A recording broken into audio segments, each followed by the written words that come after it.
Hi there, and welcome to my lecture on Chapter 17 on the topic of job loss, unemployment, and the job search process.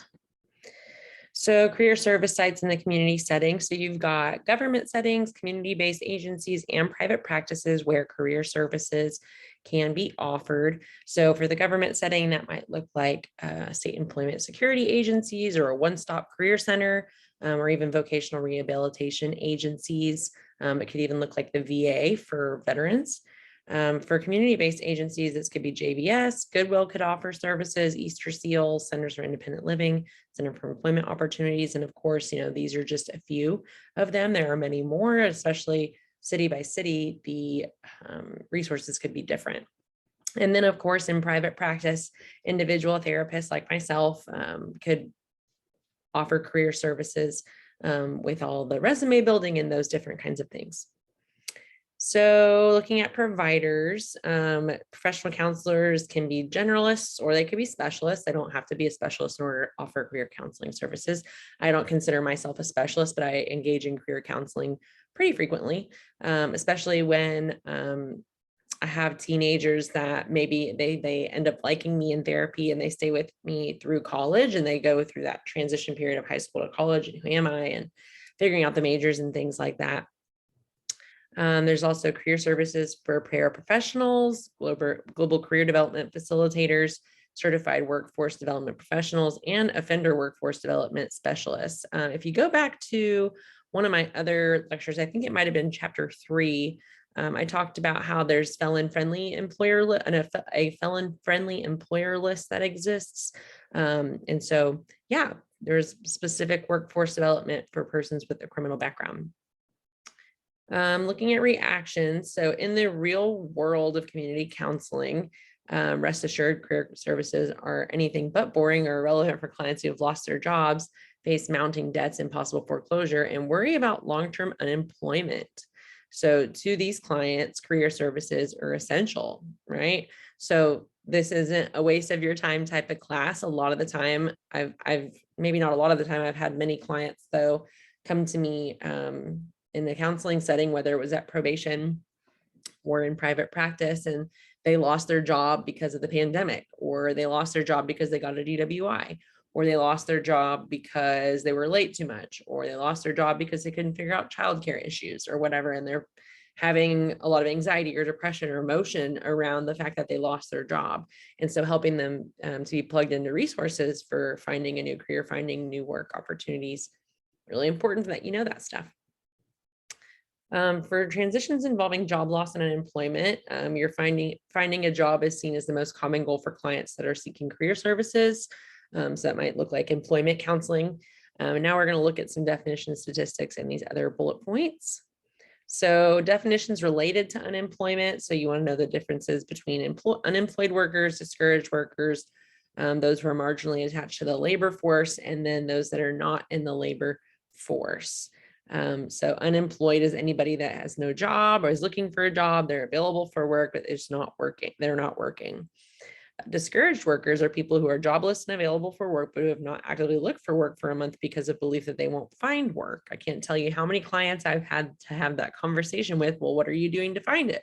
Well, I'm not doing anything. Just kind of hoping I get an email sometime soon, right? Well, if you're not on Indeed, if you're not on LinkedIn, if you're not on Facebook, or if you're not on jobs.com, if you're not on usajobs.gov, if you're not on all these different websites, how do you expect yourself to find any jobs, right? Marginally attached to the labor force, this would include discouraged workers or others who want a job but haven't looked for the past 4 weeks for reasons like enrollment in a training or education or because of family issues. There's something going on that they're not able to work. And then not in the labor force, this is persons that might be hopelessly unemployed who've been jobless so long they've fallen off the main government measures altogether. Others who are not work could be others who are not working but do not indicate they want a job. So these are just some important things to know so you can understand who is coming into your office, right? Are they discouraged? Are they encouraged? Is there some barrier to their ability to work? If not, okay, it's going to affect the way that maybe you go about the counseling. Okay, so statistics. So unemployed makes up 63% based on this survey, imagining from around 2016 when this text was made. And that's 12 million persons not working, but have looked for work in the past 4 weeks. 1 million, 6%, marginally attached discouraged workers have not looked in the past 4 weeks because they believe there's no job. 2.4 million or 8% of workers have not looked in the past 4 weeks for other reasons. And then 3.25 million or another statistic is 23% of the other workers that want a job but have gone more than 12 months since looking for one. So yeah, the likelihood that people might have some anxiety or depression related to job issues pretty high. That's a lot of people. Just this right here, 12 plus 1, 13 plus 2, 15.4 plus 3.25, 18.75 almost million people. That's a lot of people. Okay, so paired sharing. So what is that? So have you or anyone in your family ever lost a job, faced unemployment, struggled with a job search? If so, what was the impact that this experience had on the individual? And what about the individual's family? Right? So you might share in the experience of, I'm just so worried about my mom. I'm just so worried about my brother. I'm so worried about my dad. Figure 17.1, I believe is on the next slide. Yes, captures, how does it capture a person's experience? It asks you that. But yeah, paired sharing, you're experiencing the experience of your loved one of losing their job. So the last question there, how does figure 17.1 capture this person's experiences? So looking at a grieving process, job search, and burnout. So Kubler-Ross model of grief, denial, anger, bargaining, depression, acceptance, job search, burnout. And that might have enthusiasm, you're excited, stagnation, frustration, apathy, I just don't care. I feel hopeless about this. It's not going to get any better. And then extended unemployment can follow after the burnout if intervention doesn't take place. So one thing that I think is really important to recognize with this ABCDE thing is that this may not look the same for everyone. Grief is one of those things that it's your process is your process is your process. It's not going to be everybody gets angry, everybody bargains, everybody gets depressed. Some people may or may not go through these different parts of the grieving process. So they might go back and forth. It might be more like a zigzag, up, down, up, down, up, down, up, down, ABCDE, ABCDE, ABCDE, ABCDE, ABCDE, before they ever get to this job search part. Right. And so that's just something to know about grief in general. But as it relates to this job search, maybe they go into job search and then they become apathetic and depressed again. Or maybe they start the job search and they become angry again at their boss because they're out there and not getting what they want. Right. So this isn't so fluidly straightforward, like, okay, first they're going to be in denial, then they're going to be angry, then they're going to bargain. Like, no, it's not guaranteed that it's going to be that way. That's just something to know. And then in terms of the grieving process, job loss is a loss. Loss is not only related to death. So loss can be, you can't find your favorite shirt, your dog ran away. It can be grandmother passing, parent passing, loved one passing. It can be your friend doesn't want to talk to you anymore. They're just fine and they're healthy, but they don't want to talk to you anymore. And you've lost your best friend. Or losing a job. You lost a job that you loved or that you cared about. Or maybe you didn't really care about it, but there is a grieving to maybe that job had been part of your life for a number of years or months or a long time, and you were kind of attached to it, and now you've lost that. So it's normal to grieve this loss, especially if you're a primary breadwinner or your worker role is very central to your identity, or that the job loss is involuntary. So it wasn't a choice, right? It's hard to let go of something you didn't choose. So looking at the stages of grief, this is using Kubler-Ross's stages. So again, these are the different stages according to Kubler-Ross. There are some other models that have shock as one of the layers, and then I can't remember one of the other ones, but 7-stage process. So I'm not going to read through each of these, but denial, anger, bargaining, depression, acceptance. Again, it's important to remember that not every single person is going to go through every single stage. Not every single person is going to go from denial to acceptance in a linear fashion. It can look different from person to person. Doesn't mean you can't go in a linear fashion. You totally could, but it's not necessarily required or guaranteed or set to happen. So looking at psychological responses to the job search process, support is needed. So you want to have a lot of information support, kind of like I talked about in the last lecture. You have all these resources to be able to plug clients in. You want to be able to help them with getting back on their own 2 feet. So maybe they don't need an appointment with you forever. I'm very pro, don't make a client a lifetime client. Like, I want to get you back on your feet and get you to a point where maybe you don't feel like you need to talk to me anymore in a good way. So that can involve self-assessments, exploration of career possibilities, decision-making, searching for job openings, preparing application materials, and even honing interviewing skills, practicing interviewing skills in the session. I think I've said this in a previous lecture, but you can absolutely Google interview questions and just run through those with the client and have them practice their answers and give them feedback about the answers that they give, about their body language. Even if you're doing it virtually, it's effective. I've done it with clients before. And then for emotional support, it can be an emotional roller coaster. Oh my gosh, I'm so excited. Somebody asked me to interview, da, da, da, da. But there can be this yo-yo experience where they get their hopes up and they worry about it. And then they have to deal with rejection and disappointment if another candidate got chosen over them, or it just didn't work out, or the person never followed up, or it fell through, or they got sick and they couldn't go, or whatever. It's like they get so excited and no, not anymore. Kind of like the dating process, right? You get so excited about meeting somebody new and then something happens and then it falls flat and you're kind of sad it didn't work out. Right? So you want to have that emotional support be part of the process. And then looking at burnout, this is associated with long-term unemployment. Emotional symptoms of burnout could be discouragement, feelings of worthlessness, frustration, apathy, and behavioral symptoms might look like decreased investment of time and energy in the job search process, total withdrawal from job search process, and even self-medicating behaviors like alcohol, drug use, or even abuse or addiction. So it's just like, I'm just burnt out on the idea of trying to find a job. I feel like I've done everything I can. I've tried really hard. I saw this happen with a client and their depression majorly increased because for like 9 months, they had been putting in applications every week and nobody was returning their applications, letting them know if they were accepted or denied. Very frustrating process for my client. And I mean, it was during the pandemic, so maybe that had a lot to do with it, but still it's frustrating. You put all this energy and effort into applying for jobs and you don't get any feedback. That's frustrating. Now looking at helping strategies, you want to assess where your clients are at in the process. Looking at, are they in grief? Are they in job search? Are they in burnout? Like, where are they at? And the strategies that you can use differ depending on where your client is or whether you've helped them to get from one stage to another.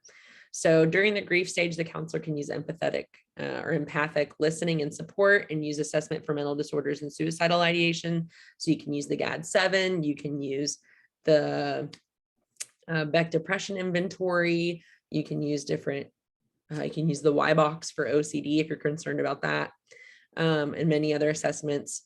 For the job search stage, you can look at career development interventions, job search skills, job search support, and continued emotional support to minimize yo-yoing up and down. And then for burnout, you want to pay attention to low self-efficacy beliefs and negative outcome expectations, which could be really beneficial to use cognitive behavioral therapy with those persons because you're working on the thoughts and changing the way they think about themselves in the world.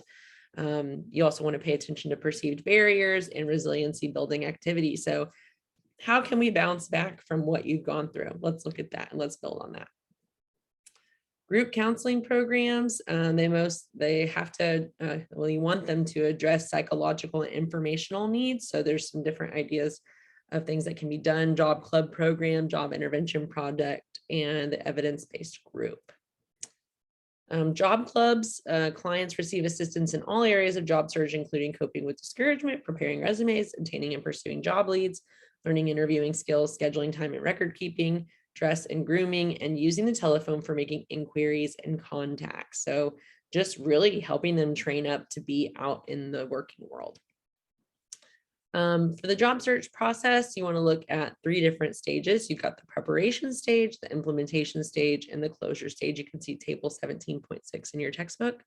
During the preparation stage, you're going to clarify goals, develop job materials, establish professional social media presence, perhaps, if they have access to that, and prepare for interviews. Implementation is going to involve identification of opportunities, initiating contact, managing those activities, and then for closure, you're going to evaluate job offers and negotiate for pay.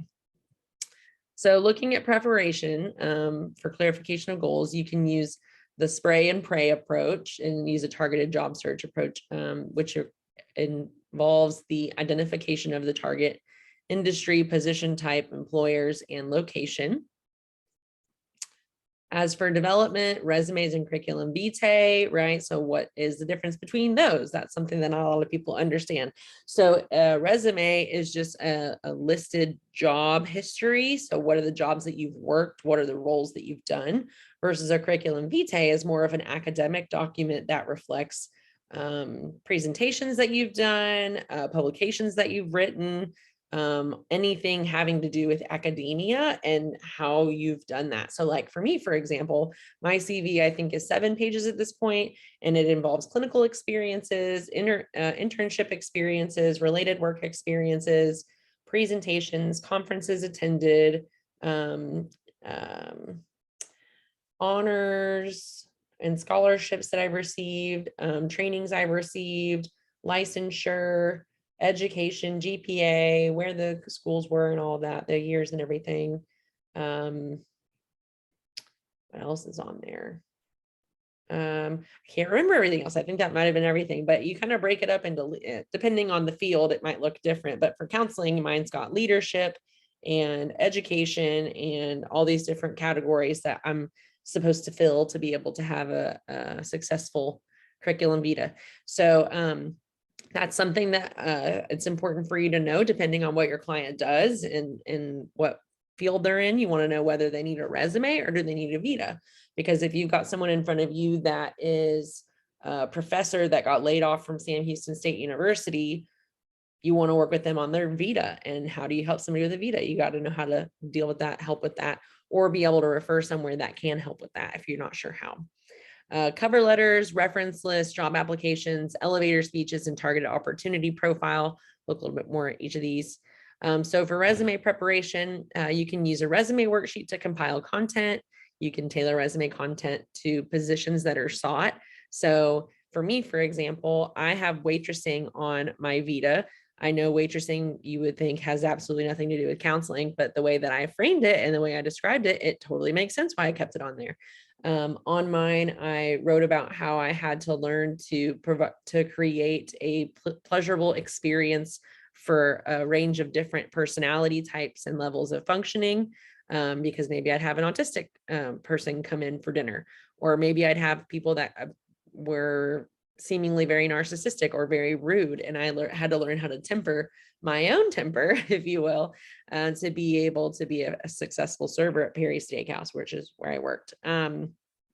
So yeah, I was able to describe my job as a waitress in a way where it lends to why does this help her be a good counselor? And you can help clients with that. For formatting, typically employers like to see chronological, so the most recent job at the top and then the later ones after that. Make it functional, combine things if you can. And then preparation, you want it to be as close to perfect as possible. Perfect isn't really a thing, except maybe in math. That's the way I like to look at it anyways. And you can use books or professionals to be able to help your client with preparing their resume. So there's also some resume programs that you can use. So there's visualcv.com, white wording. There was another website here, but I went to it and I guess it doesn't exist anymore. So I found some that do for applicant tracking systems. So there's JobScan, and you can also go to this website, SHRM, and it's got a whole list of a bunch of different talent acquisition applicant tracking systems that you can look at. And then there's some contemporary approaches for contact information, how to write it, how to list it in table 17.2. And then you can also put QR codes and links to other different kinds of profiles that are related to one's work identity. So you could put a LinkedIn QR code, or you could put a LinkedIn link or whatever. Okay, so cover letters, you want to match the style of the resume. You want it to be formatted as a formal business letter, and it should identify the exact position being applied for.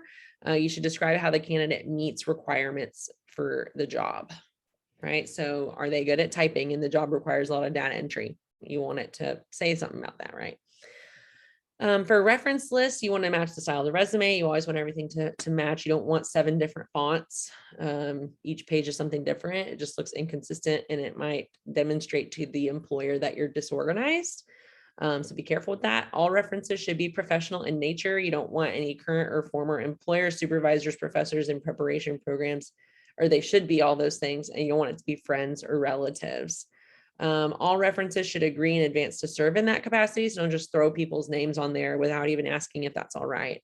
And you can provide references with information. I've seen a lot of people put references are available upon request, and you actually want to have them available.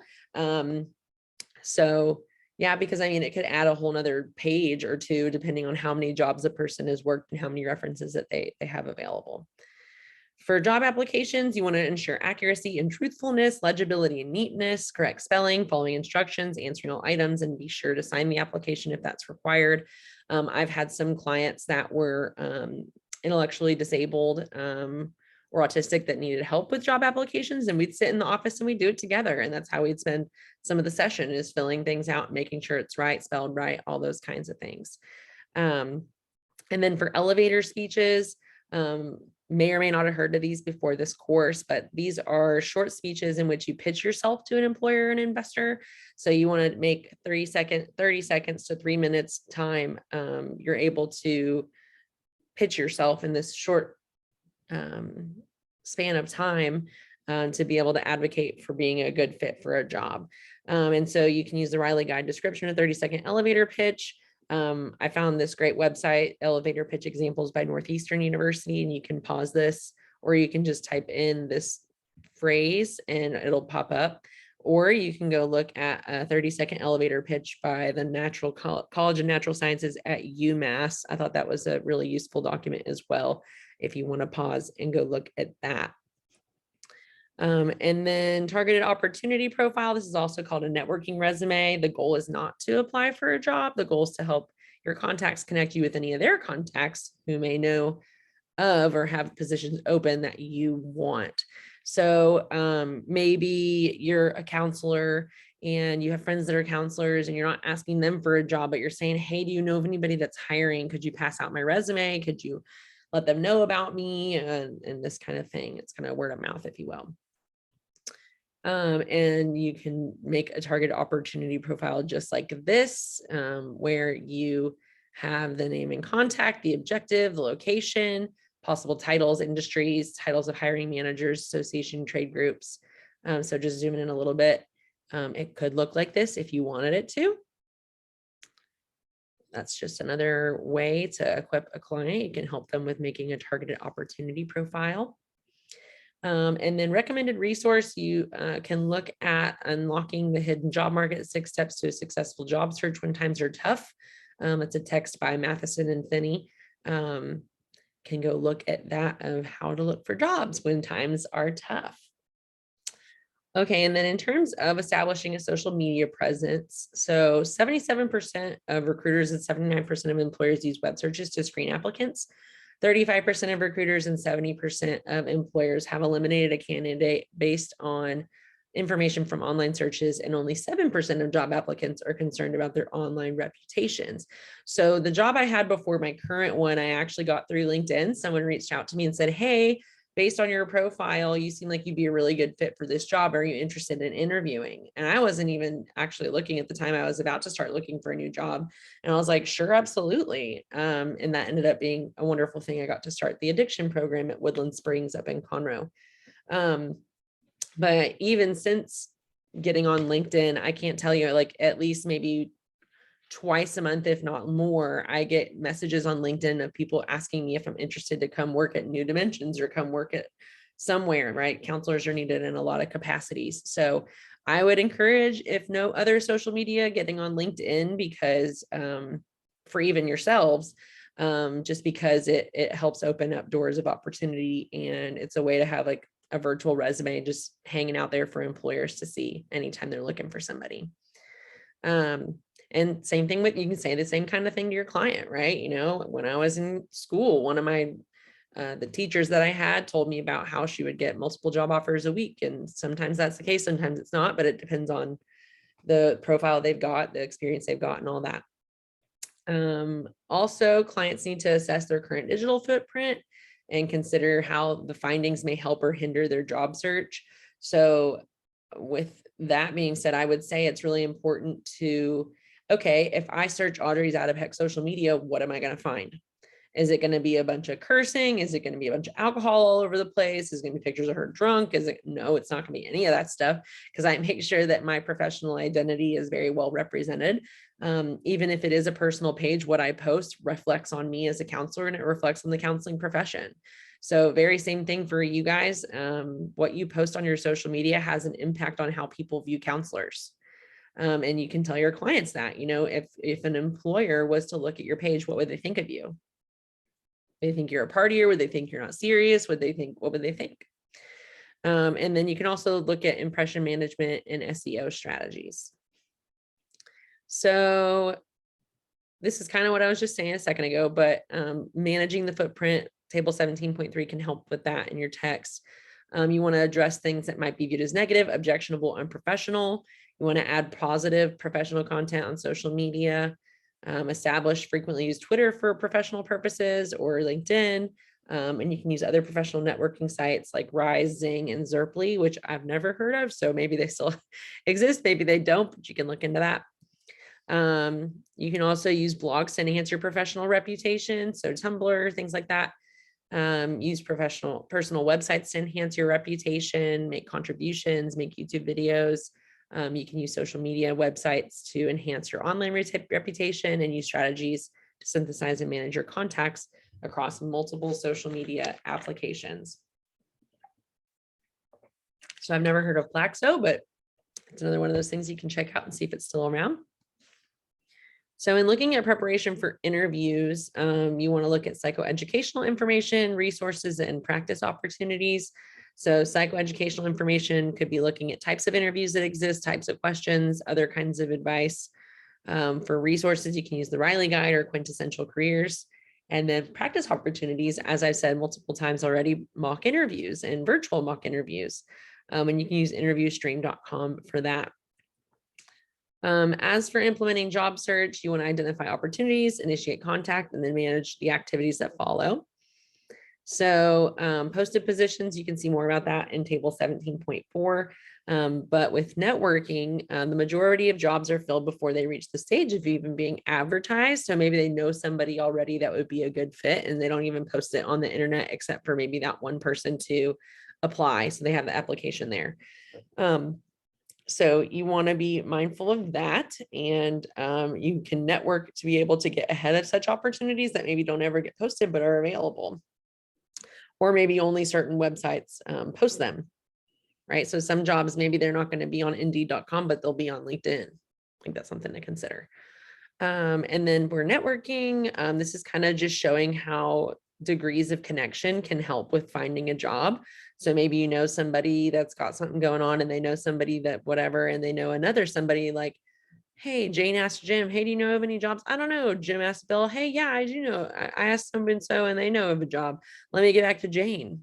You should tell her that they should apply here. Okay. So this third degree connection can be somebody that Jane Doe gets help from in terms of finding a job. So never underestimate the power of a network. As I think I've heard from my mom, I think actually, your network is your net worth. So you want to have a good network.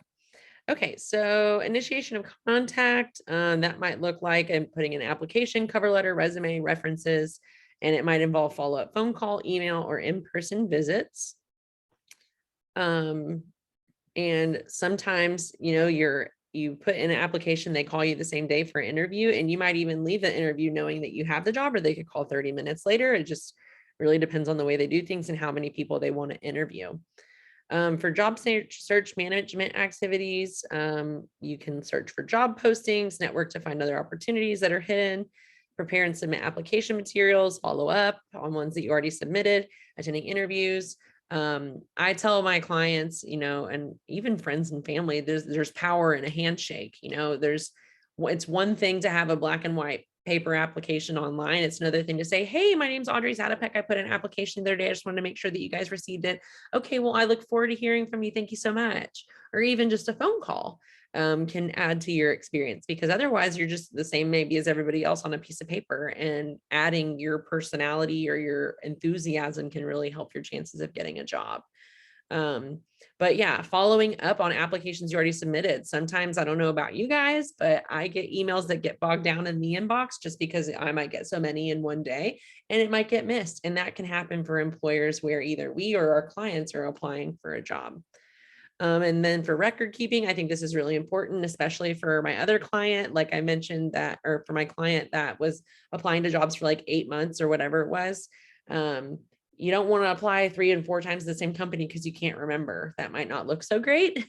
So keeping a record, whether it's just a spreadsheet on Excel or a Word document, a running roll, or even writing it down in a paper spiral is a really useful way to make sure you know where you've applied and where you haven't. And then Jibber Jobber is something that's a web-based application that you can use. For job search management activities, you want to address emotional needs. Remember the yo-yo effect. And career counseling is meant to not only address the practical part of finding a career, but also the emotional aspects of the job search process, getting their hopes up and then being let down, all of that stuff. And then group programs, as previously mentioned, that can be used there. And then looking at the closure of a job search upon receipt of an offer, you want to keep calm, evaluate, negotiate. You don't want to just jump at the gun and accept the very first thing that is offered to you. You want to try to get as much from the employer as they're willing to give. A little maybe industry known secret or maybe not so known secret is that employers will try to pay you as little as possible to do the job that they're trying to hire you to do. So you have to advocate as the employee or as the interviewee for the amount of money that you're wanting and for what you think your worth is based on trainings and so on and so forth. So negotiation is a huge part of salary negotiation is a huge part of closing that job. And so looking at evaluating job offers, you want to look at the basics, right? How's the wage or the salary? Do the date and time that you would be expected to start working work for you? Or do you have conflicts there? Are the hours and location of the job good for you? Do the duties match what you're capable of doing or what you even want to be doing? Looking at perks, benefits packages. Do they pay for your insurance? Do you even get insurance? Do you get paid time off? Do you get vacation each year? Like, what does that look like?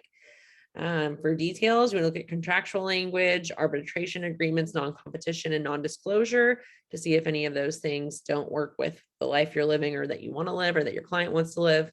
And then for fit, you want to examine whether the job and your client's skills, interests, values, and goals, and all these other things match up. Is this a job that I would actually like or do well at? Maybe, maybe not, but that's what that reflection is for.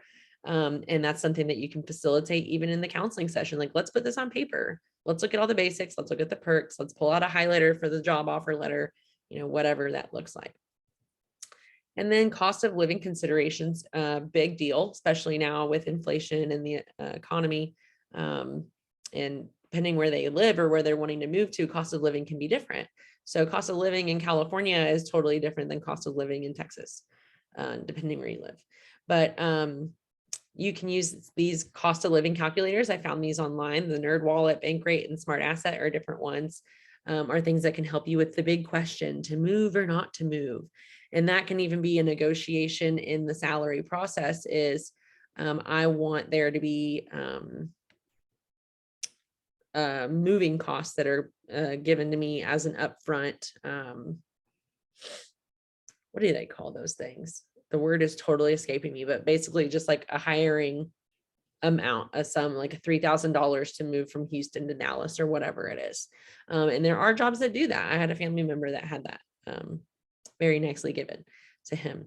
Okay, and then looking at negotiation, beyond just the salary or the income, you can negotiate financial compensation, healthcare benefits, work schedule, equipment, continuing educations, right? I want so much money per year towards whatever, and relocating. If I had to relocate, what are you going to pay for me? Which is kind of what I was just mentioning. And then lastly, putting it all together, going back. So we went through all these different things. You start in the preparation stage and it includes those tasks. You move into implementation and it involves those tasks. And then at the end, you close the deal and you solidify the job with evaluation of offers, negotiation, eventually acceptance of the job. So as you guys can see, career counseling is absolutely something that you can use with clients. It's absolutely something you're probably going to encounter as people coming into counseling with some issue related to career or related to work. And whether or not you want to specialize in this, it's important that you know it to be able to help people that come into your office or into your place of employment. So thank you so much for attending, and I'll see you in the next one.